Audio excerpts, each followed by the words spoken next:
Oh, good morning, everyone. It is wonderful to be here. The music is so beautiful, not just the literal music, but just the music of everyone being here together.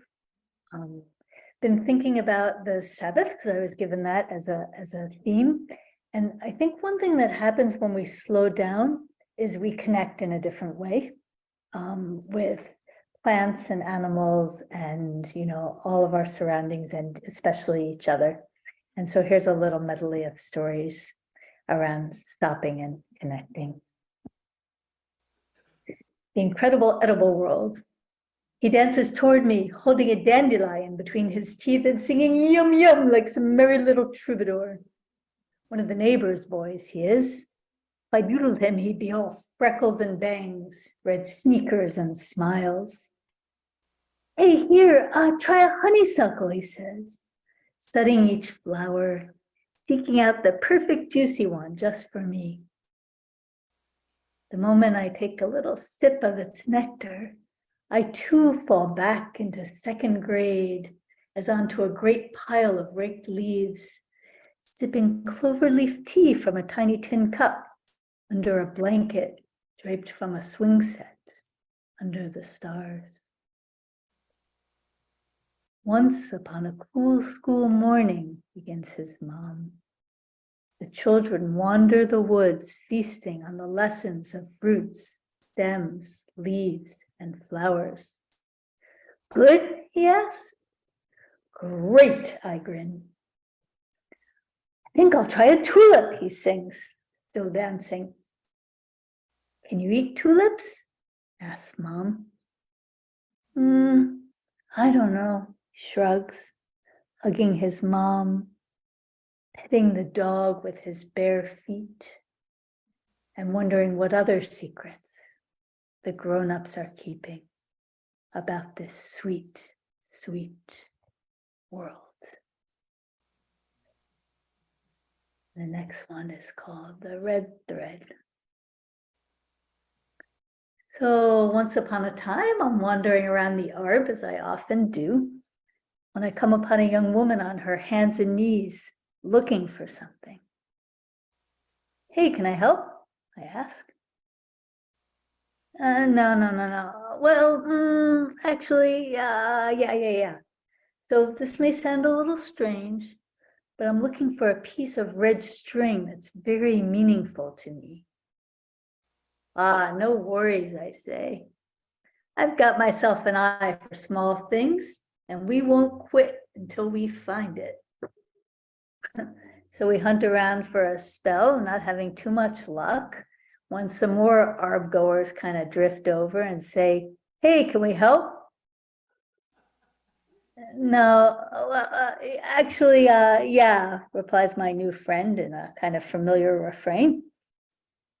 So this may sound a little strange, but and pretty soon there's a whole posse of us on our hands and knees, all crawling around looking for a beloved piece of red string.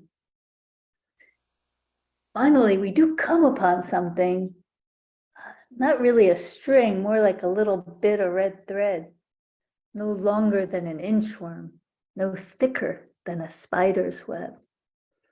And so we're thinking, well, this can't be it, but the sun's almost set. So I go ahead and hook it onto my pinky and present it to our young seeker. Oh my gosh, you found it, thank you. And we're like, what? He's like, well, this may sound a bit strange, she begins, not entirely unexpectedly.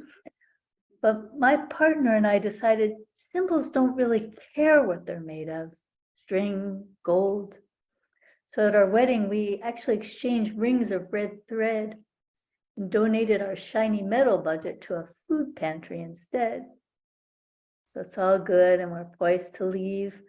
But then a little girl from our search posse pipes up. I want to keep looking. Mom explains about the string, found, all good. Not so easily daunted, the girl kind of volleys back, well, maybe if we keep looking, we'll find something else. And as we behold each other, muddy souls grass-stained knees, big grins, all connected by a red thread, no longer than an inchworm, no thicker than a spider's web. We realize we already have.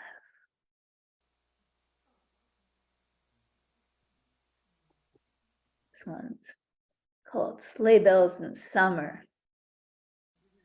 On a one-lane bridge, under a great blue sky, little girl's fishing with her dad. His line has no hook. He's a vegetarian. He just wanted to spend the day with his daughter on the salt bridge by the water, didn't know what to say. So he asked her to come fishing.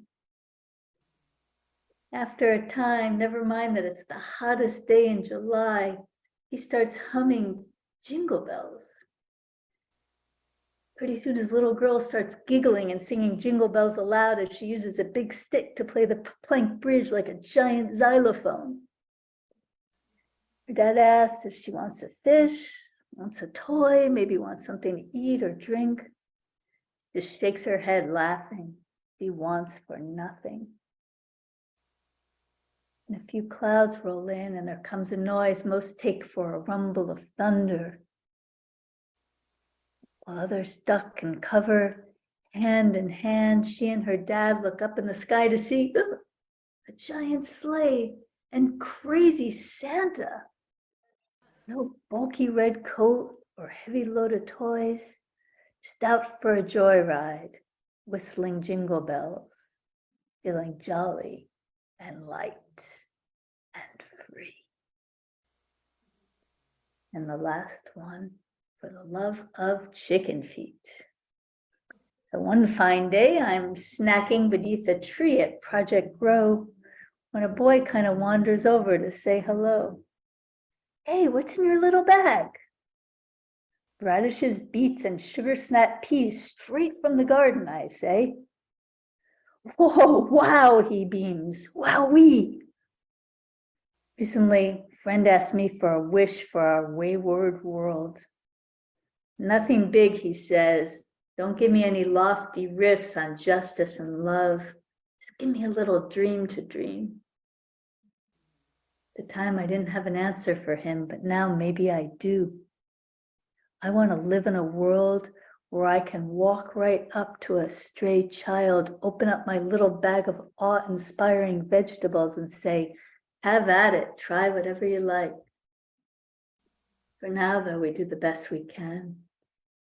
I ask the young lad what's in his hand, and he opens his fists and beams, chicken feet.